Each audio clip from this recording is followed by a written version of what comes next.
Bonjour à tous. Dans cette très rapide vidéo, on va présenter l'utilisation du conductimètre qui ne revêt aucune difficulté particulière.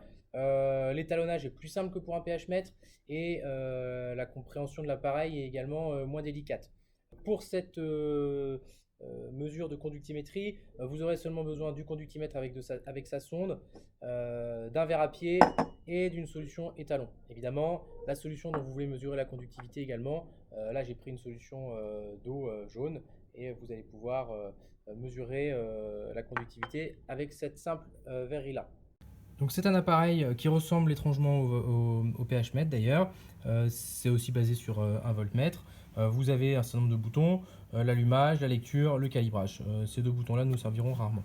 La sonde de conductimétrie, c'est une sonde qui comporte deux plaques métalliques en regard l'une de l'autre. Le principe, il est assez simple. On va essayer de faire passer un courant électrique à travers la solution et mesurer quelle est la résistivité de la solution à ce passage du courant électrique.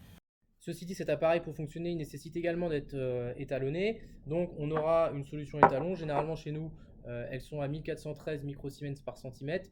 C'est la solution dont a besoin le conductimètre pour être étalonné.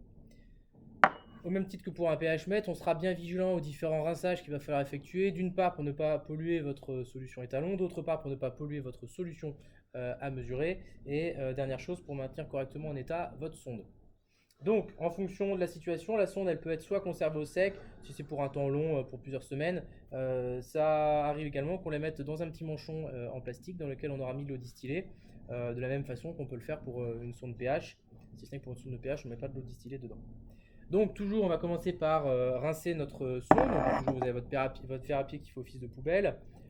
On rince la sonde, on glisse bien de l'eau entre les deux parois métalliques à l'intérieur. Et il va falloir qu'on sèche la sonde de façon à ne pas mettre de l'eau distillée dans notre solution étalon ni dans notre solution à tester. Et vous n'oubliez pas de bien rentrer un petit morceau de sopalin dans le papier essuie-tout dans la sonde pour aller chercher les petites gouttes d'eau qui sont à l'intérieur sans frotter tout trop fortement. Voilà. Et là, très simplement, vous allez faire le calibrage. Donc là, on a plongé la sonde à l'intérieur. On est bien en mode étalonnage. Il nous demande de plonger la sonde. Il est en train de faire sa mesure. Nous, on a une sonde qui est à 1413 et il a réglé la constante de cellule de façon à se ramener à ce 1413 là. Quand on a ce symbole là, ça veut dire que l'étalonnage est fait.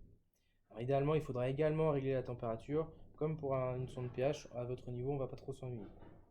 Donc là, notre conductimètre est étalonné. Il ne nous reste plus qu'à ressortir la sonde de la solution étalon. On la referme de façon à ne pas la polluer. Rinçage.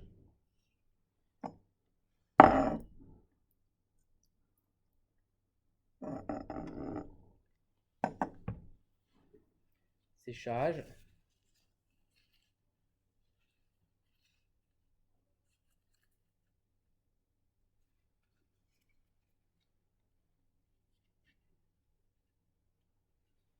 Voilà.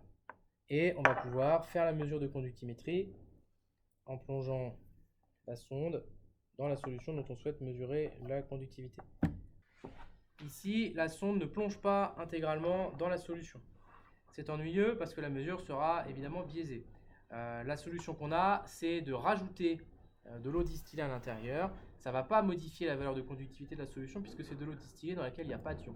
Donc on peut rajouter de l'eau distillée à l'intérieur de manière à venir recouvrir intégralement la sonde. Voilà. Donc on va faire la lecture. Il nous demande de plonger la sonde à l'intérieur. Il est en train de mesurer la conductivité de la solution. Donc là, on est à 39,7 microsiemens par centimètre. Alors on va attendre qu'il se stabilise. Et j'en profite pour préciser qu'il faut être très vigilant dans les mesures de conductivité à l'unité que vous allez avoir apparaître, car il y a beaucoup d'erreurs qui sont faites autour de cette unité de conductivité. On a vu apparaître le petit logo racine carrée au-dessus là, donc la mesure de conductivité ici est de 39,7 microsiemens par centimètre. Voilà. Si vous voulez faire une mesure supplémentaire, il faut évidemment ressortir la sonde, la rincer, la sécher.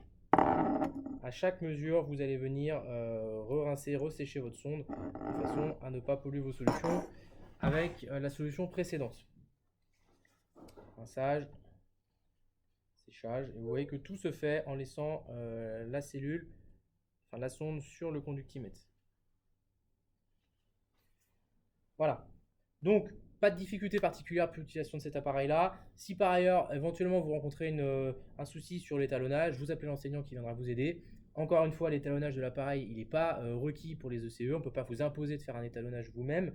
Dans tous les cas, vous me donnerez la notice descriptive de l'appareil et on viendra vous aider si vous rencontriez un souci. Donc, le conductimètre, c'est un appareil assez simple à mettre en œuvre. Pas d'inquiétude quant à son usage. Voilà, j'espère que ça vous aura aidé un petit peu. Au revoir.